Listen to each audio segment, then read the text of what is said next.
I've been dispatched to a 20-year-old female who was holding onto a horse when it took off in the other direction. They're complaining of pain in their left shoulder and they've become short of breath. On arrival, I'm wearing the correct PPE and the scene is safe. The patient is seated on the ground in the tripod position and the use of accessory muscles and nasal flaring is clear. Hi, my name's Mikayla. I'm a student paramedic. What's your name? Charlotte. Hi Charlotte, is it alright if I just feel your wrist? Sure.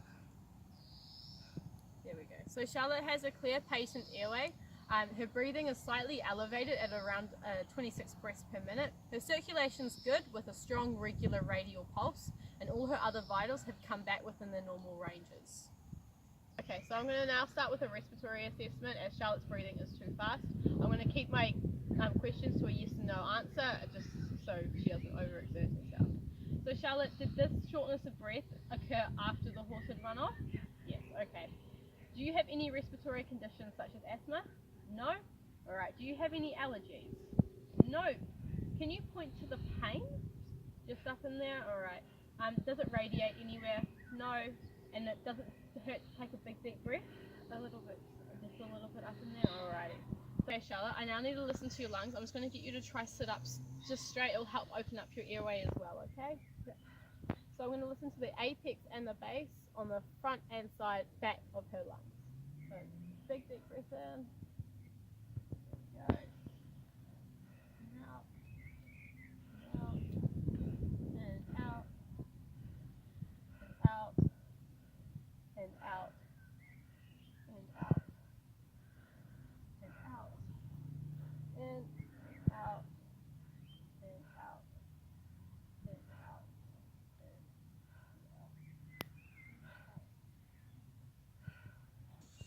Charlotte had good equal air entry to both lungs. No abnormal sounds such as wheezes, crackles or rails were heard, which is good. Yep. I'm now going to assess that Charlotte has good bilateral chest expansion by placing my hands on her back and coaching her through what I want her to do. So Charlotte, I'm just going to put my hands on your back, okay? Yeah. So my hands are together. Okay, Charlotte, I need you to take a big deep breath in, okay? Yeah. And out. Wonderful.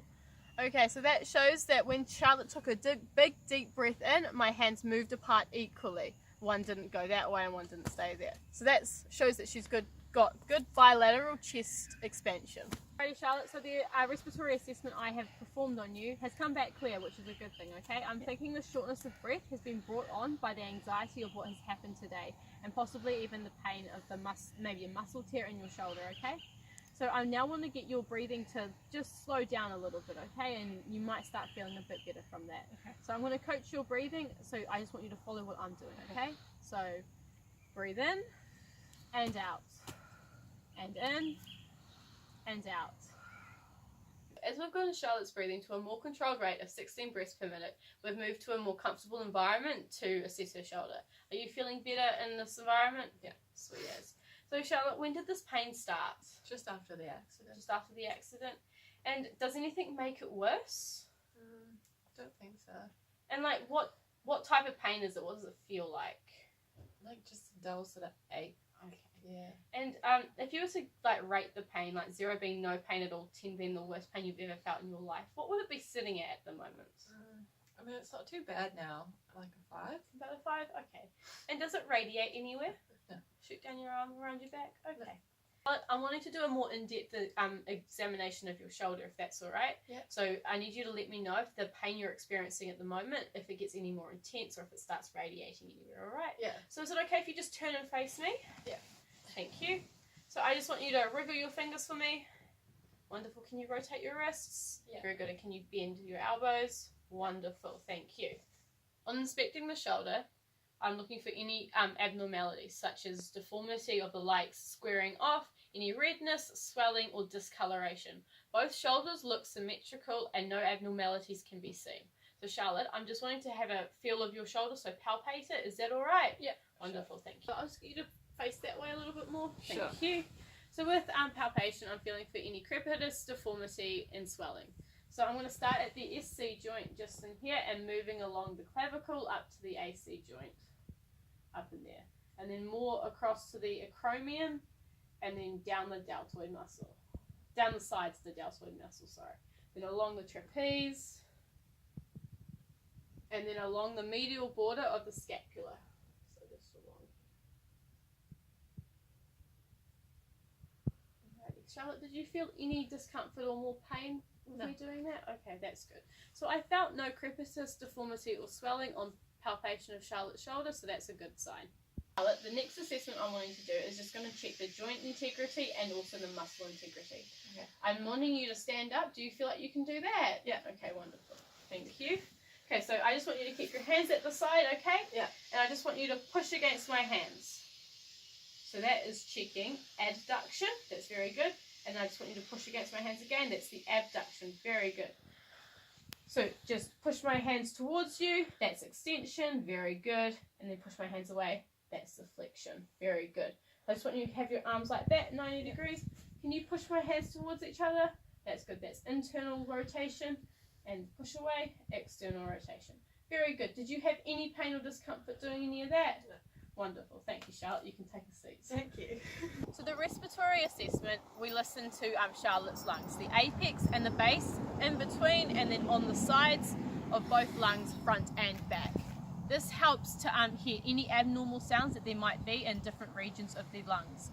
I didn't hear any abnormal sounds. I didn't hear anything like some wheezes, stridor, crackles, rails, anything like that. So that helped rule out asthma. She also didn't have a history of asthma. It also ruled out pulmonary edema that can be that can mimic asthma by having wheezes. We also were able to rule out anaphylaxis for the reason of shortness of breath due to she had no allergies and there was no stridor or wheezes heard. All of her other vitals came back normal, so it was unlikely that she would have had a respiratory infection, and there was no unilateral wheezes or like crackles heard. Yep. I also checked that Charlotte had bilateral chest expansion by placing my hands on her back. This helped rule out if there was a potential of a tension pneumothorax or a pneumothorax. Just as horses are quite strong, so they could have done a little bit more damage than what the surface looked like. In hindsight, I should have also exposed her chest to have a look to see if there was any redness or bruising.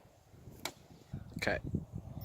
I finished off with a muscular and skeletal assessment of Charlotte's shoulder.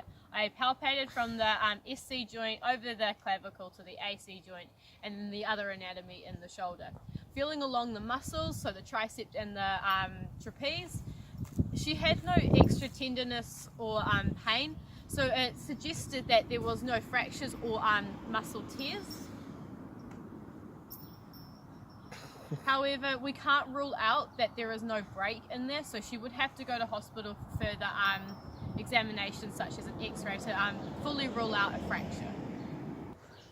So when testing the joint integrity and the muscles around the shoulder, I didn't ask Charlotte to do any over exertion of the movements, as if there was a break in the shoulder or a bone chip, this could cause more damage and more harm to her shoulder and the joint. So even though Charlotte was a status 4 by the end of our assessments, she still would need to go to hospital or an ED to get x-rays to fully rule out any potential fractures in that shoulder.